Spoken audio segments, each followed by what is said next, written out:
श्रीमद् भागवत महापुराण प्रसंग चल रहा है भगवान के परम प्यारे मित्र श्री सुदामा जी का।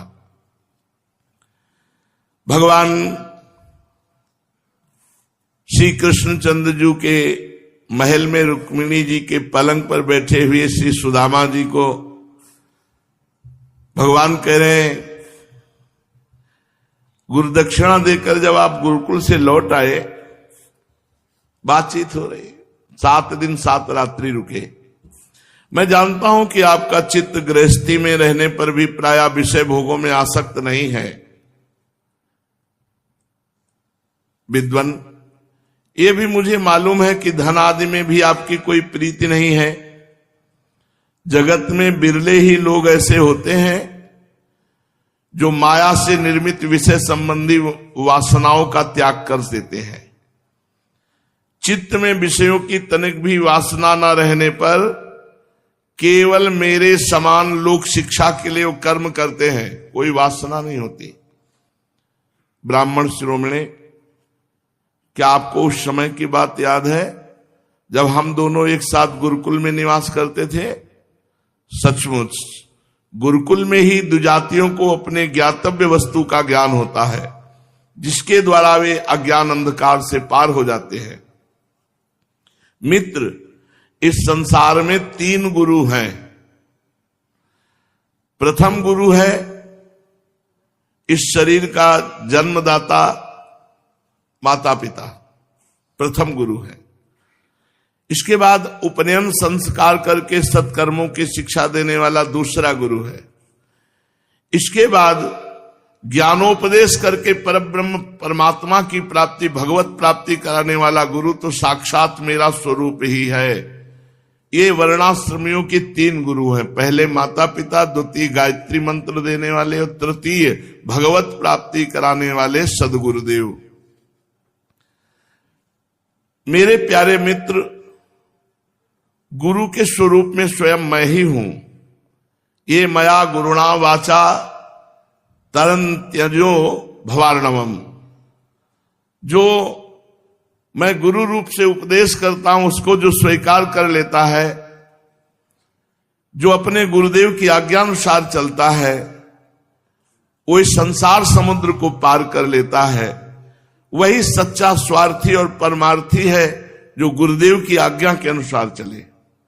प्रिय मित्र, मैं सबका आत्मा हूं, सबके हृदय में अंतर्यामी रूप से विराजमान हूं। मैं गृहस्थ के धर्म 5 महायज्ञ आदि से, ब्रह्मचारी के धर्म उपनयन वेदाध्ययन आदि से, वानप्रस्थी के धर्म तपस्या से और सब ओर से उपरत हो जाना इस सन्यासी के धर्म से भी उतना संतुष्ट नहीं होता जितना गुरुदेव की आज्ञा का पालन करने से, गुरुदेव की सेवा से संतुष्ट होता हूं। श्री भगवान कह रहे हैं, मैं गृहस्थ के धर्म 5 महायज्ञ आदि से, ब्रह्मचारी के धर्म उपनयन वेदाध्ययन आदि से, वानप्रस्थी के धर्म तपस्या और सब ओर से उपरत हो जाना सन्यासी के धर्म से भी उतना संतुष्ट नहीं होता जितना गुरुदेव की आज्ञा पालन से, सेवा शुश्रूषा से संतुष्ट होता हूं। ब्राह्मण, जिस समय हम लोग गुरुकुल में निवास कर रहे थे, उस समय की वो बात आपको याद है क्या? जब हम दोनों एक दिन गुरु आज्ञा का पालन करने के लिए ईंधन लाने के लिए जंगल में गए थे। उस समय हम लोग एक घोर जंगल में गए हुए थे। बिना ऋतु के ही बड़ी भयंकर आंधी पानी आ गया था। आकाश में बिजली कड़कने लगी थी। सूर्यास्त भी हो गया था। चारों ओर अंधेरा ही अंधेरा फैल गया था। धरती पर पानी ही पानी हो गया। कहाँ गड्ढा है, कहाँ किनारा, इसका पता ही नहीं चलता था। वो वर्षा क्या थी, मानो प्रलय का जल हो। आंधी के झनकों और वर्षा की बौछारों से हम लोगों को बड़ी पीड़ा हुई। दिशा का ज्ञान न रहा। हम लोग अत्यंत आतुर हो गए और एक दूसरे का हाथ पकड़कर जंगल में इधर उधर भटकते रहे। जब हमारे गुरुदेव संदीपनी मुनि को इस बात का पता चला, तब वे सूर्योदय होने पर अपने शिष्य हम लोगों को ढूंढते हुए जंगल में पहुंचे और उन्होंने देखा कि हम अत्यंत आतुर हो रहे हैं। संदीपनी गुरुदेव ने कहा कि आश्चर्य है पुत्रों, तुम लोगों ने हमारे लिए अत्यंत कष्ट उठाया। सभी प्राणियों को अपना शरीर सबसे अधिक प्रिय होता है, परंतु गुरु सेवा में उस शरीर की परवाह ना करके तुमने सेवा और संलग्नता दिखाई। जाओ, गुरु ऋण से मुक्त हो गए। गुरु ऋण से मुक्त होने के लिए शिष्य को इतना ही कर्तव्य है कि वो विशुद्ध भाव से अपना सब कुछ और अपना शरीर भी गुरुदेव को सेवा में समर्पित कर दे। द्विज शिरोमणियों, मैं तुम लोगों से अत्यंत प्रसन्न हूं।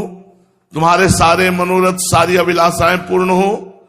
तुम लोगों ने हमसे जो वेदाध्ययन किया वह तुम्हें सर्वदा कंठस्थ रहे, इस लोक और परलोक में कहीं भी निष्फल ना हो।